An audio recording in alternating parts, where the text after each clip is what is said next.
সিলেট আলিয়া মাঠের যে জনসভা হবে, এই জনসভাটা সিলেটের ইতিহাসে একটা স্থান করে নিবে।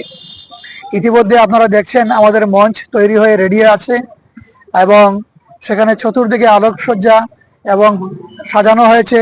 সিকিউরিটির জন্য প্রয়োজনীয় ব্যবস্থা নেওয়া হয়েছে, মাইক স্থাপন করা হয়েছে, মেডিকেল টিম থাকবে এবং সেখানে আমাদের জনগণের স্বাচ্ছন্দ্যের সাথে যেন জনসভায় অংশগ্রহণ করতে পারেন সেই ধরনের সকল ব্যবস্থাপনা নিশ্চিন্ন করার জন্য আমরা সবকিছু সম্পন্ন করেছি। ইতিমধ্যে আমাদের নেতৃবৃন্দের সাথে সাক্ষাৎ হয়েছে, যোগাযোগ হয়েছে। কিছু নেতৃবৃন্দ আজকে রাত্রেই চলে আসবেন, আবার অবশিষ্ট যারা থাকবেন কালকে সকালে এবং দুপুরের মধ্যে এসেই আমাদের জনসভা স্থলে এসে উপস্থিত হবেন। আপনাদেরকে আমরা আশা করব সিলেটবাসী এই সমাবেশে উপস্থিত হবেন। যারা উপস্থিত হবেন না, ইতিহাসের কিন্তু একটা বিষয় থেকে মিস করে ফেলবেন।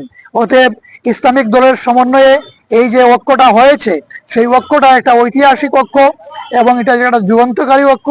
সেই ঐক্যতে সবাই সম্মিলিতভাবে থাকবেন, সাপোর্ট দিবেন, অংশগ্রহণ করবেন, জনসভা উপভোগ করবেন, এটাই আমরা প্রত্যাশা করছি। সিলেটবাসীর প্রতি আমরা আহ্বান জানাচ্ছি।